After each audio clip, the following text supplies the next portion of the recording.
मैं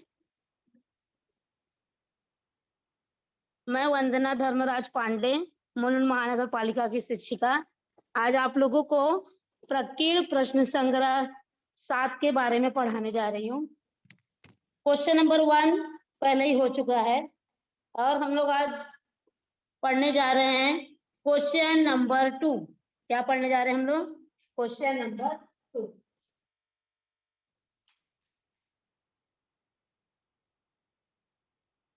चलिए स्टार्ट करते हैं।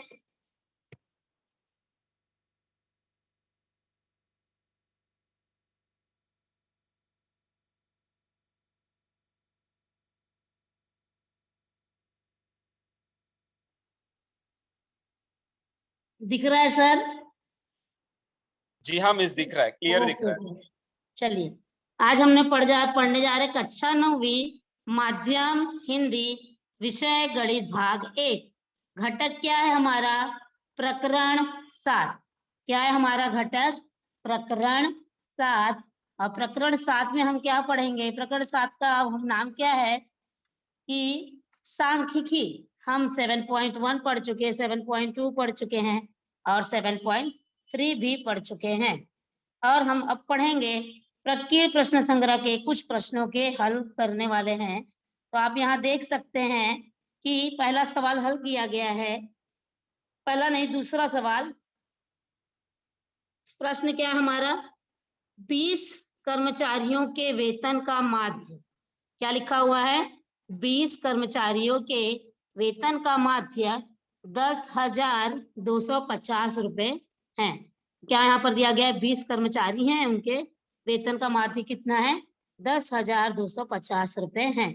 यदि उसके कार्यालय प्रमुख का वेतन, कार्यालय प्रमुख मतलब जो वहां पर हेड है, उसका वेतन मिला दिया जाए तो माध्य कितना बढ़ जाता है? 750 रुपए बढ़ जाता है। तो कार्यालय प्रमुख का वेतन ज्ञात करना है हमें। यहाँ पर हमें क्या ज्ञात करना है? कार्यालय प्रमुख का क्वेश्चन आपके सामने है। एक कर्मचारी है, यहाँ पर 20 कर्मचारी है, उनके वेतन का माध्य 10,250 रुपए है। यदि उनके कार्यालय प्रमुख का वेतन उसमें मिला दिया जाए तो माध्य कितना बढ़ जाता है? 750 रुपए बढ़ जाता है। तो कार्यालय प्रमुख के वेतन का माध्य ज्ञात कीजिए। चलिए हम लोग इसे हल करते हैं। मान लेते हैं हम लोग कि माना कार्यालय प्रमुख का वेतन x रुपए है। क्या है? माना कार्यालय प्रमुख का वेतन कितना है? x रुपए है। तो कार्यालय के सभी 20 कर्मचारियों का वेतन, हमको माध्य मालूम है कितना है? 10,250। तो हमें सभी 20 कर्मचारियों का वेतन ज्ञात करना, तो हम लोग क्या करेंगे? 20 में 10,250 का गुणा कर देंगे। तो 20 में 10,250 का गुणा किए तो कितना हो गया? 2,05,000। यानी कि प्रमुख को छोड़कर जितना जो प्रमुख है कार्यालय का, बाकी सब 20 कर्मचारियों की पगार कितनी है मिलाकर? 2,05,000 रुपए। ठीक है, यहाँ तक हो गया। चलिए अब यहाँ पर कार्यालय प्रमुख का वेतन धन सभी कर्मचारियों, सभी 20 कर्मचारियों का वेतन। तो कार्यालय में कितने व्यक्ति हो गए कर्मचारी कार्यालय प्रमुख को लेकर? 21।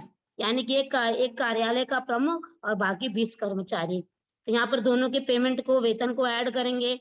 तो यहाँ पर 20 कर्मचारियों का प्रमुख वेतन कितना है? 2,05,000। और कार्यालय प्रमुख का वेतन कितना है? x। तो यहाँ पर हमने कितने कर्मचारियों का पगार निकाले हैं? 21 कर्मचारी। ठीक है, क्योंकि एक कार्यालय प्रमुख है, बाकी जो है ये 2,05,000 कौन है? 20 कर्मचारियों का वेतन है। चलिए सभी 21 कर्मचारियों के वेतन का माध्य कितना आएगा? 2,05,000 धन x। x किसकी पगार है? कार्यालय प्रमुख की। 2,05,000 किसकी पगार है? 20 कर्मचारी। तो सभी का माध्य कितना आएगा? 2,05,000 प्लस x बटे 21। ठीक है, यहाँ कितना 21 कैसे आया? क्योंकि 21 कर्मचारी, 2,05,000 क्या है? 20 कर्मचारियों की पगार, और x क्या है? कार्यालय प्रमुख की पगार। ठीक है, यहाँ पर हमने कर लिया। अब यहाँ पर आप देख सकते हैं दूसरा पेज।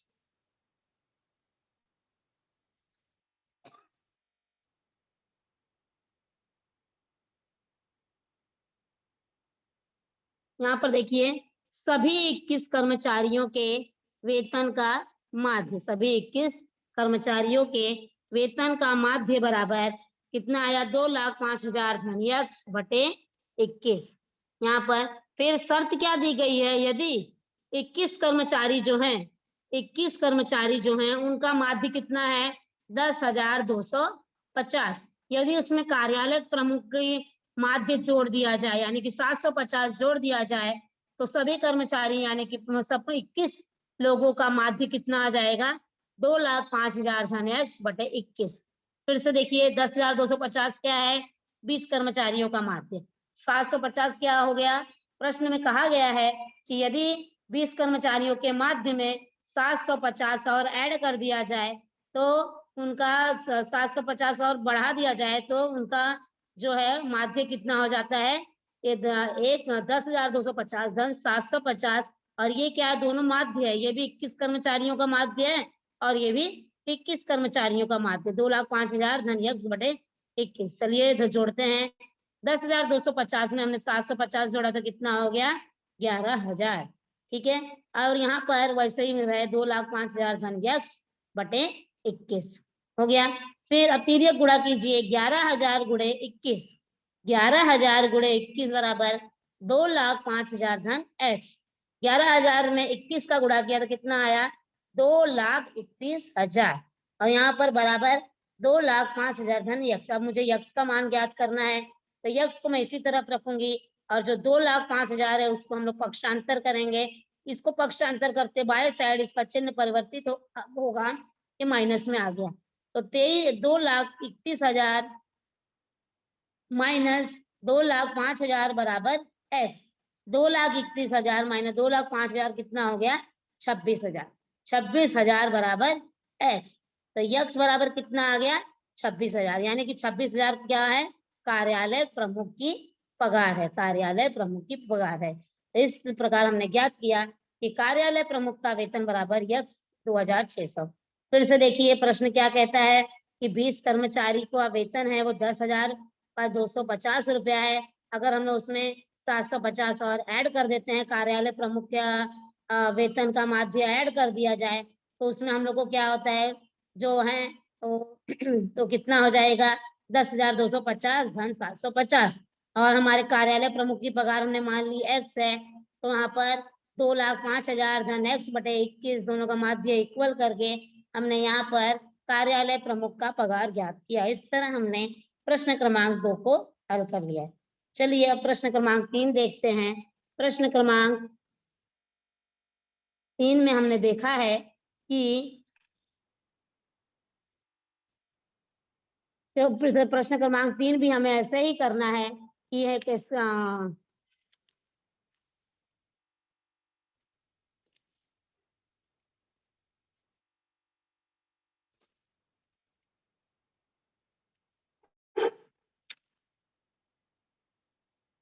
प्रश्न क्रमांक 3 देखिए यहाँ पर 9 संख्याओं का माध्य, 9 संख्याओं का माध्य 77 है, यदि इसमें एक संख्या और जोड़ दें तो माध्य 5 बढ़ जाता है और जोड़ी गई वह संख्या ज्ञात कीजिए।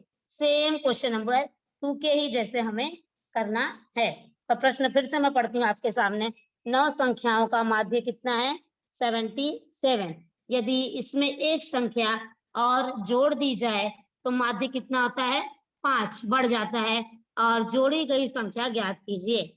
तो मान लेते हैं हम लोग माना वह संख्या है x है, ठीक है, माना वह संख्या x है, सभी 9 संख्याओं का योगफल माध्य कितना है 77, संख्या कितनी है 9, तो मुझे सभी संख्याओं का योगफल ज्ञात करना तो मैं क्या करूंगी 9 गुणे 77, 9 क्या है 9 संख्याएं, 77 क्या है 9 संख्याओं का माध्य है, तो यहाँ पर कितना हो गया 693, तो टोटल 9 संख्याओं का योगफल कितना आया 693। चलिए आगे देखते हैं, नई संख्या जोड़ने के बाद सभी संख्याओं का योगफल, पहले नई संख्या जोड़े तो ये मान लेते हैं x है ना, यहाँ पर 693 प्लस x, तो पूरा कितनी संख्या हो गई 9 संख्या ये हो गई और एक ये संख्या हो गई, तो कितनी टोटल संख्या हो गई 10, यानी कि 10 संख्याओं का योगफल बराबर 693 प्लस x। फिर से देखिए, नई संख्या को जोड़ने के बाद सभी संख्याओं का योगफल बराबर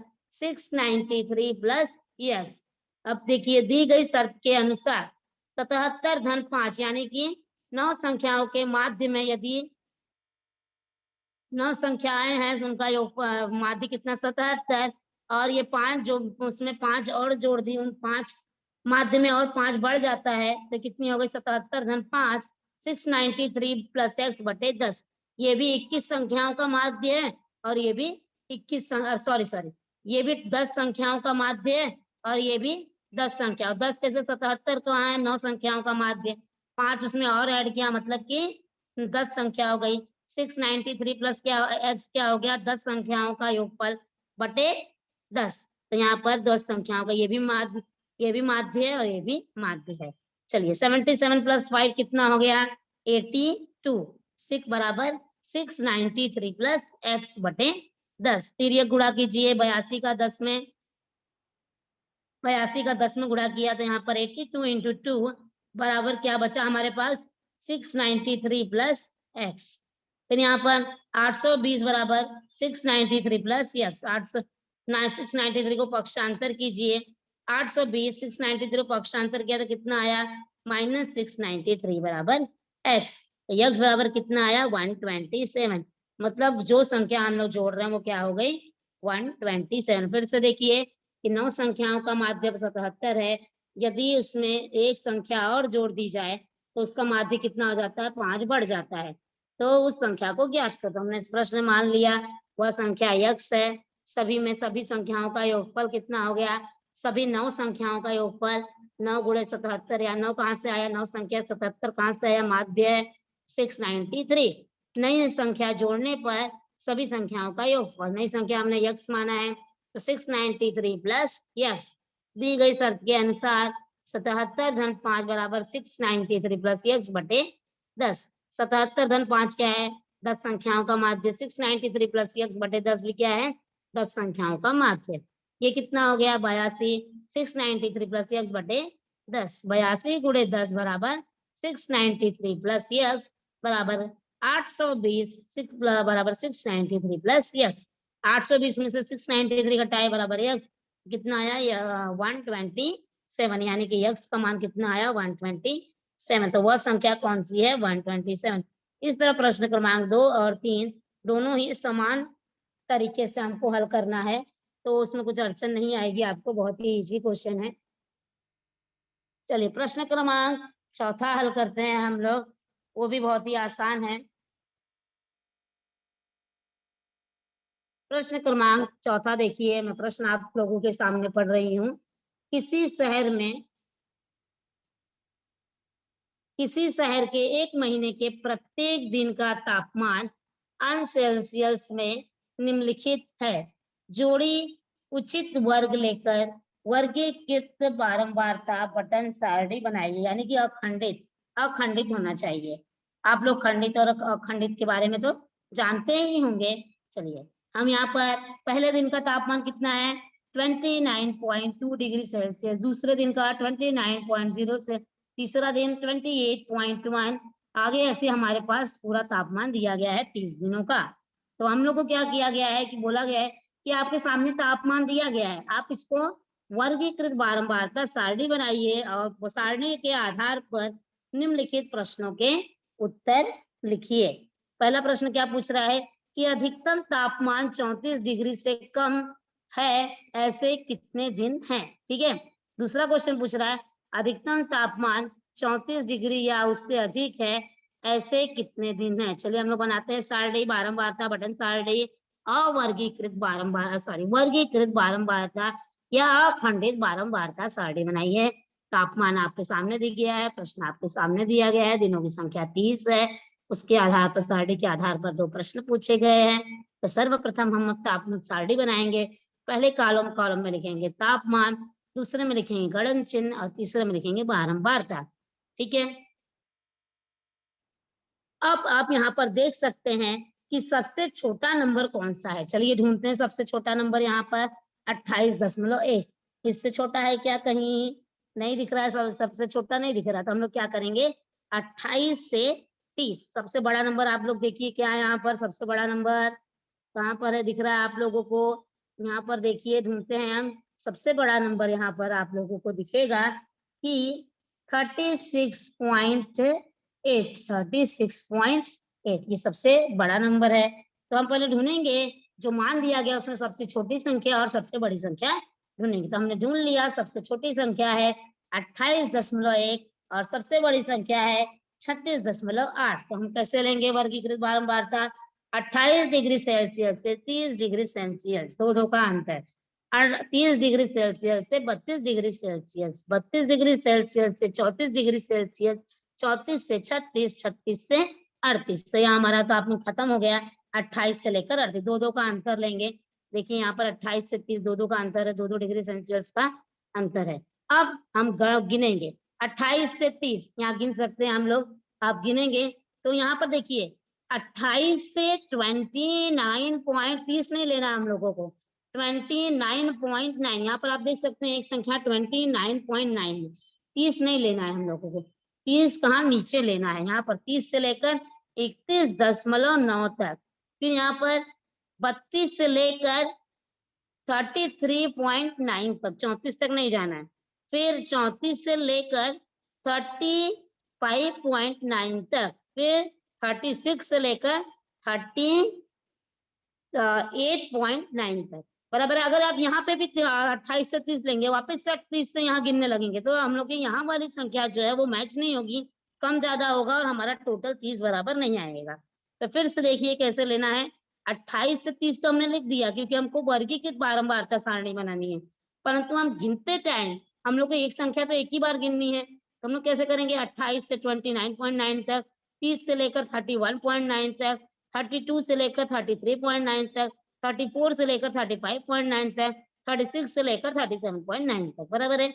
चलिए हम इसमें गिनते हैं, गिनते जाएंगे और हम लोग कट करते जाएंगे। आप देख सकते हैं 28 से 29.9 तक कितनी संख्याएं आएंगी, आप गिनेंगे तो यहाँ पर कितना आएगा, 8।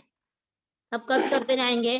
फिर 30 से लेकर 32 तक गिनेंगे तो कितना आएगा, यहाँ पर जितना भी गिनते जाएंगे 30 से लेकर 32 तक वापस कितना आएगा, 8। फिर 32 से लेकर 34 तक, फिर से चार्ट कॉलम में गिनेंगे, चार्ट में कितना आएगा, 8। फिर 34 से लेकर 35.9 तक गिनेंगे तो कितना आएगा, 5।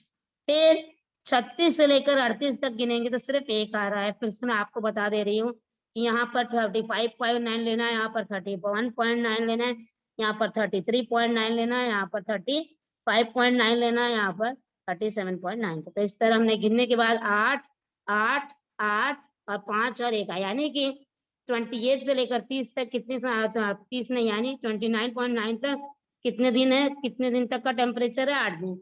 सेम यहाँ पे भी 8 दिन, यहाँ पे भी 8 दिन, 5 और 1। अब टोटल करेंगे 8, 8, 16, 24, 24, 5, 29 और 1, 30, यानी कि हमारा टोटल 30 बराबर आया। अब गणन चिन्ह देखिए 8 कैसे करेंगे, 1, 2, 3, 4, 5वीं लाइन को क्रॉस, फिर आगे 1, 2, 3, यानी ये 5 और ये 3। सेम यहाँ पर भी 1, 2, 3 और एक 5वीं लाइन क्रॉस, 1, 2, 3, 2, 5, 3 और 8। सेम यहाँ पर भी 1, 2, 3, 4, 5वीं लाइन क्रॉस, 1, 2, 3, तो यहाँ 5 और 3, 8। यहाँ पर देखिए 5, 1, 2, 3, 4, 5, 5 की लाइन की क्रॉस और यहाँ पर 1 है तो 1, गणन चिन्ह हमारा सही होना चाहिए। ठीक है, हो गया। टोटल कितना आया, 30 दिन। तो इस तरह हमने बारंबारता बटन सारणी बना ली। अब यहाँ पर पहला प्रश्न क्या पूछा है कि अधिकतम तापमान 34 डिग्री से कम ऐसे कितने दिन है। तो 34 डिग्री से कम यानी कि यहाँ पर देख सकते हैं, यहाँ हमने क्या लिया है 32 से लेकर 33.9 तक। तो ऊपर जितना भी टेम्परेचर है वो 34 दिन से कम है, यानी कि ये भी कम है। 28 से लेकर 29 पॉइंट तक और 23 से लेकर 31.9 तक, 32 से लेकर 33.9 तक। तो गिनेंगे कितने दिन है ये, 8 दिन, 8 दिन, 8 दिन, यानी कि 8, 8, 16 और 8, 24। तो यहाँ पर पहले का उत्तर क्या आ गया, 24 दिन। ठीक है। अब दूसरा क्वेश्चन क्या पूछ रहा है, अधिकतम तापमान 34 डिग्री सेल्सियस या उससे अधिक है कितने दिन है, 34 या 34 दिन से अधिक।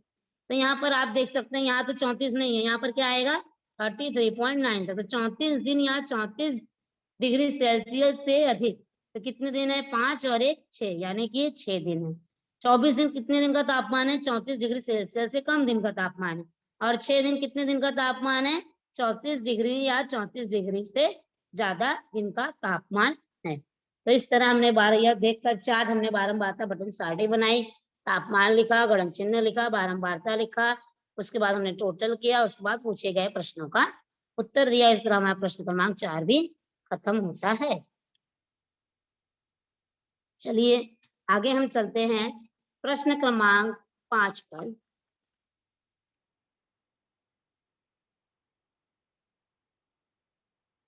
ये हमारा प्रश्न क्रमांक 5 है। यहाँ पर देखिए प्रश्न क्या लिखा है। निम्नलिखित यदि निम्नलिखित प्राप्तांकों का माध्य 20.2 हो तो P का मान ज्ञात कीजिए। यदि निम्नलिखित प्राप्तांकों का माध्य 20.2 हो तो P का मान ज्ञात कीजिए। चले देखिए यहाँ पर पहला यहाँ पर यक्स आई कितना दिया है? 10, 15, 20, 25 और 30। एफ आई कितना दिया है? एफ आई कितना दिया है? 6, 8, पी 10 और 6। हम लोग इसको हल करते टाइम ये ऐसे कॉलम में दिया गया तो हम लोग इसको सीधा करके लिखेंगे। पहले कॉलम में क्या लिखेंगे? एक्स आई। दूसरे कॉलम में क्या लिखेंगे? F I. यहाँ पर उतार दीजिए 10, 10, 15, 20 और 25 और 30। उसके नीचे आगे क्या है? F I. एफ आई में 6, एफ आई में 6, 8, पी 10 और 6। फिर हमने एक्स आई और एफ आई का गुणा करेंगे। कितना है? 10 गुणे 6 कितना आएगा? 60।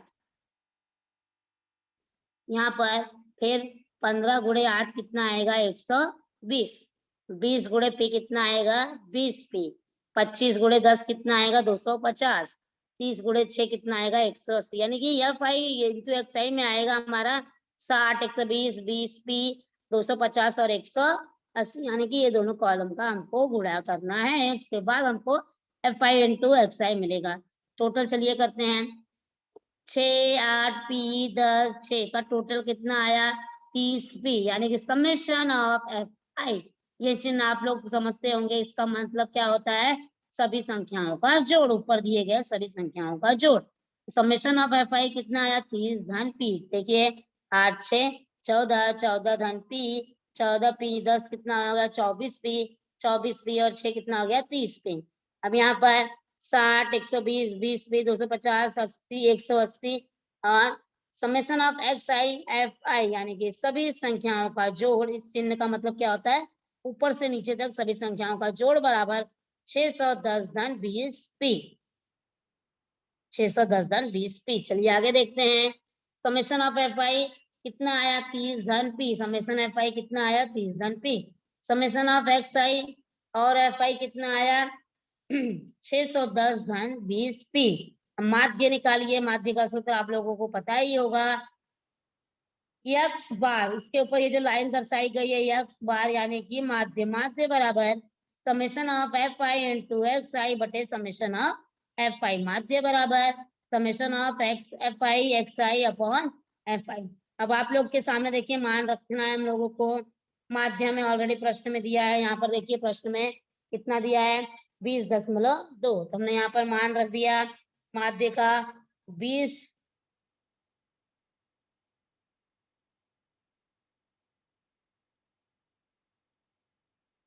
यहाँ पर दिया 20.2 और summation of F I X I कितना है?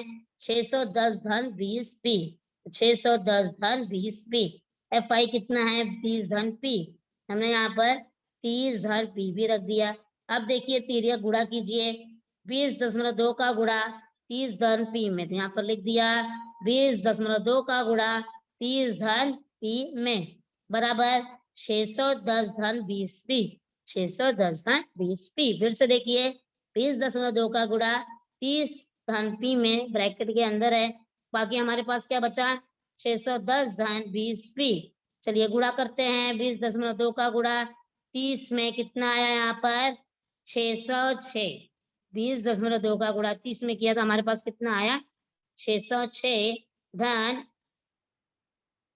22.2 पी, यानी कि 20.2 का गुणा पी में किया तो कितना आया 20.2 पी बराबर हमारे पास राइट हैंड साइड में क्या है 610 धन 20 पी। फिर से यहाँ पर 20.2 का गुणा किस में किया 606, 20.2 का गुणा पी में किया तो कितना आया 20.2 पी बराबर 610 धन 20 पी। इस तरह हमें पक्षांतर करके हमें नए नए प्रश्न को हल करना है। इसके आगे हमें क्या करना है पक्षांतर करके उसका मान निकालना है। तो यहाँ पर देखिए आगे वाले प्रश्न को उसके आगे हम कैसे हल करेंगे।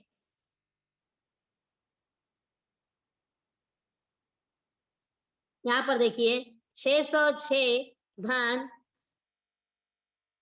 20.2 पी बराबर 610, 610 धन 20 पी 600। अब यहाँ पर पी वाले को एक साइड लेके जाइए और संख्या को एक साइड लेके जाइए तो 20.2 पी यही है और यहाँ पर से 20 पी यहाँ पर आप लेके आए तो यहाँ पर ये 20 तरफ आएगा तो क्या हो जाएगा -20 पी। तो 22 पी माइनस 20 पी बराबर 610 और 606 को यहाँ पर लेके आए तो क्या हो गया -606। ठीक है यहाँ पर -606। तो इस तरह हमने पक्षांतर करके पी का मान ज्ञात करने की कोशिश कर रहे हैं। 20.2 पी में से 20 गया तो कितना आया 0.2 पी।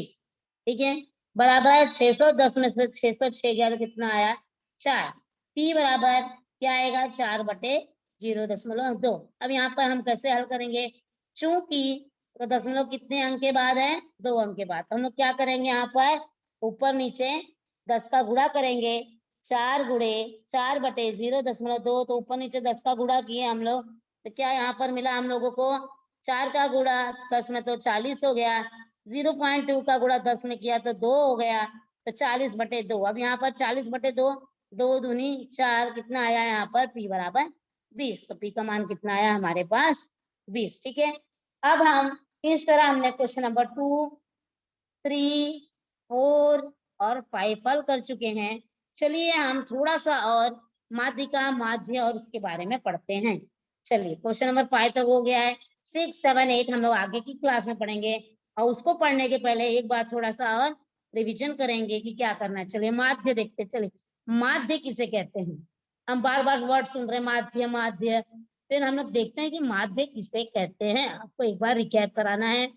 कच्ची सामग्री में दिए गए आंकड़ों का औसत आंकड़ों की औसत को हम क्या कहते हैं उस सामग्री का मान। आपको कुछ कितनी भी संख्याएं दे दी गई 10 संख्याएं कुछ दे दिए गए हैं।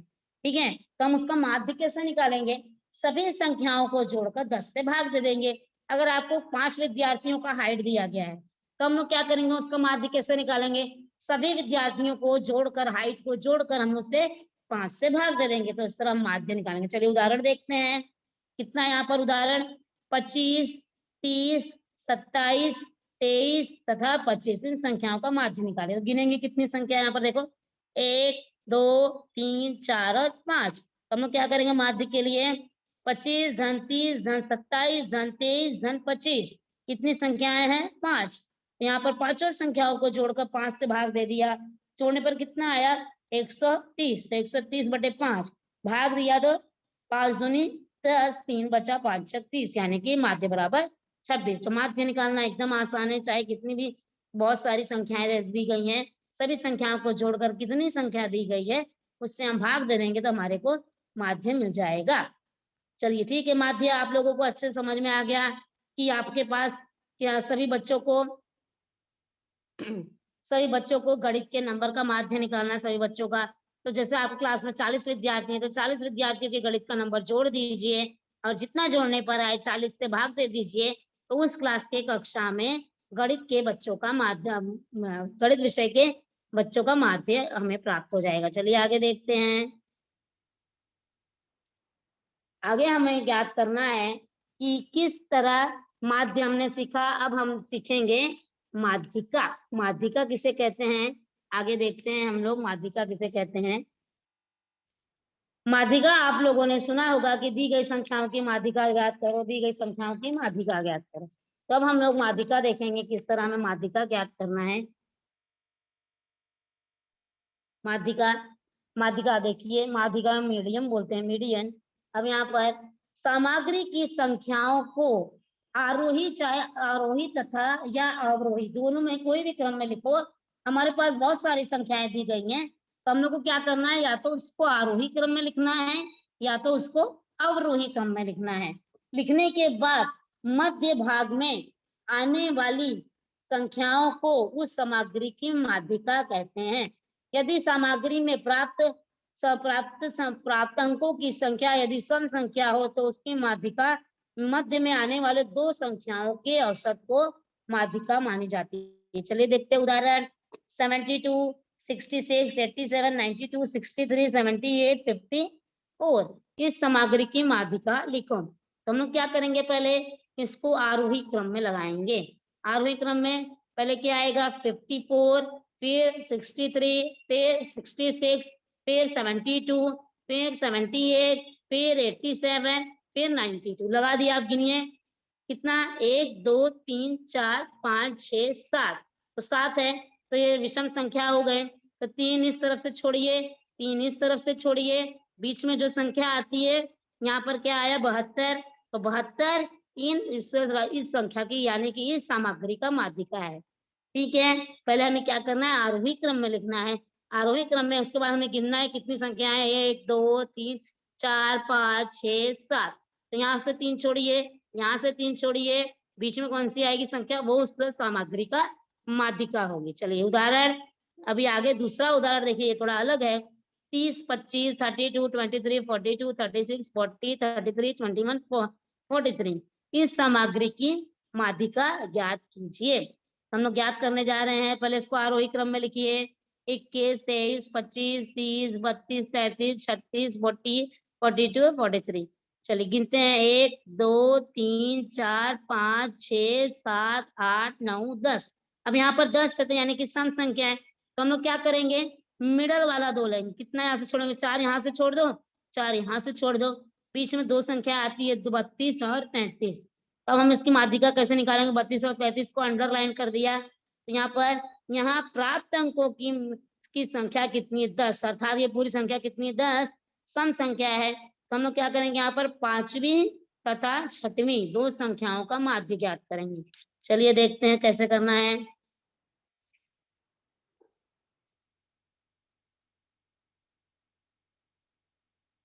यहाँ पर देखिए, वह संख्या के अंक कौन सी है, 32 और 33, 32 और 33। तो सामग्री की माध्यिका क्या आएगी, 32 धन 33, 32 धन 33 बटे 2। 32 और 33 को जोड़े कितना आएगा, 3 2 5 और 3 3 6। तो कितना आया, 65/2। 65/2 कितना हो गया, 32.5। जब हमारे पास संख्या जो है, संख्याओं का जितनी संख्या दी है उनकी संख्या अगर सम संख्या है, तो हम लोग बीच की दो संख्याओं का माध्य निकालेंगे, तो वो हमारी माध्यिका आ जाएगी। यदि विषम संख्या है तो हम लोग गिनेंगे और बीच वाली संख्या वो हमारी माध्यिका। चलिए बहुलक देखते हैं। बहुलक यानी कि मूल। बहुलक आपने बार बार 7.2 7.3 में देखा है कि बहुलक किसे कहते हैं। सामग्री में सर्वाधिक नंबर बार बार आने वाला अंक यानी कि प्राप्त अंक उस सामग्री का बहुलक होता है। मतलब जो अंक बारंबारता में बार बार आता है, बार बार रिपीट होता है कोई संख्या। जैसे मुझे 40 बच्चों का मैथ्स का मार्क्स देखने का है, तो बहुत सारे बच्चों को 40 में से 25, 40 में से 25, 25, 25, 25 बहुत सारे बच्चों को मिला है। यानी कि 40 में से समझ लीजिए कि 15 बच्चों को 25 25 बहुत मिला है, तो वो 25 क्या हो गई, उस क्लास के मैथ्स का बहुलक। ठीक है, बहुलक की जो संख्या बार बार आती है उससे हम लोग क्या कहते हैं, बहुलक। तो यहाँ पर देखिए 90, 55, 67, 55, 75, 40, 35, 55, 95। पहले से आरोही क्रम में लिखिए। आरोही यानी कि पहले छोटा उसके बाद बड़ा बड़ा। तो यहाँ पर देखिए हमने आरोही क्रम में लिखा 35, 40, 55, 55, 55, 67, 77, 90। तो यहाँ पर हम देख सकते हैं कि 55 अंक जो है वो कितनी बार आया है, 3 बार। 55 कितनी बार आया है यहाँ पर, 3 बार। यहाँ पर 75 नहीं लिखा है, चलिए 75 लिख लीजिए। 55 कितनी बार आया है, 3 बार आया है। इसके लिए 55 सर्वाधिक बार आया है, इसके लिए इस संख्या का बहुलक बराबर 55। तो बहुलक का मतलब क्या होता है? जो संख्या बार बार आती है। चलिए फिर से एक बार, माध्य बराबर सभी संख्याओं का योगफल बटे जितनी संख्या है उतनी, यानी कि 10 संख्या है, यानी 10 बच्चे हैं जो हाइट में कितने उनका हाइट मेजर किया गया, तो सभी बच्चों की हाइट का योगफल बटे 10, तो वो हो गया माध्य। माध्य का जो संख्या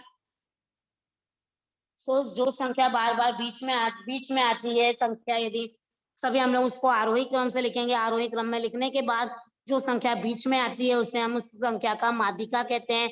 यदि दो संख्याएं बीच में आती है, जैसे सम संख्या है तो बीच में आती है, तो हम दोनों को जोड़कर उस 2 से भाग दे देंगे और वही उस संख्या की उस सामग्री का माध्य हो जाएगा। और बहुलक जो संख्या बार बार रिपीट होती है, जैसे जो संख्या बार बार रिपीट होती है उसे हम बहुलक कहते हैं। प्रश्न क्रमांक हमने 2 में क्या देखा कि कर्मचारियों का वेतन 10,250 रुपया है और उसमें 750 जोड़ दिया जाता है, तब उनका माध्य हो जाता है। फिर उसमें कार्यालय प्रमुख का वेतन ज्ञात करना है, तो कार्यालय प्रमुख का वेतन यक्ष मान लिया। फिर हमने उस यक्ष से लेकर सभी 21 कर्मचारियों की पगार निकाली।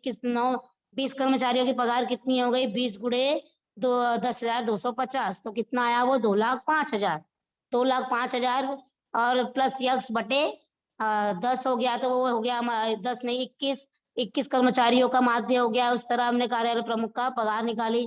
तो अगला प्रश्न था तीसरा कि 9 संख्याओं का योगफल 77 है, यदि उसमें 9 संख्याओं का माध्य 77, उसमें माध्य में उसमें 5 और जोड़ कोई संख्या जोड़ने पर 5 हो जाती है, 5 माध्य और बढ़ जाता है, तो वो संख्या हमको ज्ञात करनी है, तो हमने ज्ञात किया वो वहां पर। फिर उसके आगे का क्वेश्चन था कि हमारे पास पी का मान ज्ञात करना है माध्य का सूत्र लगाकर। फिर उसके बाद हमारे पास 30 दिन का तापमान था, तापमान हम लोगों को दिया गया है। तापमान से हमें पता करना था कि पहले संची बारंबारता सारणी बनानी थी। बारंबारता सारणी के बनाने के बाद हमने उससे पता किया कि 24 दिन कितने दिन ऐसे हैं जिसे 34 डिग्री से कम टेम्परेचर था और कितने दिन ऐसे थे जिसे 34 डिग्री से ज्यादा टेम्परेचर। इस तरह हमने क्वेश्चन नंबर 2, 3, 4 एंड 5 हल किया। उसके बाद हमने देखा कि माध्य किसे कहते हैं, माध्यिका किसे कहते हैं और बहुलक किसे कहते हैं।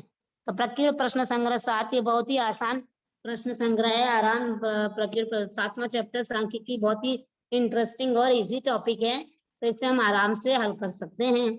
चलिए, और अब किसी बच्चे को अगर कुछ पूछना है तो वो हमसे पूछ सकते हैं, कुछ डाउट है कुछ भी है। चलिए, डाउट सेशन चालू होता है, किसी बच्चे को कुछ डाउट है तो वो हमसे पूछ सकता है।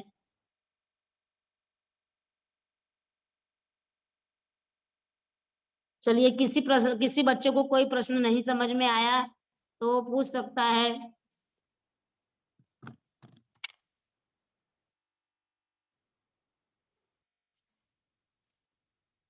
हेलो, मेरी आवाज नहीं आ रही है क्या? हाँ मिस। हाँ, किसी बच्चे को कुछ पूछ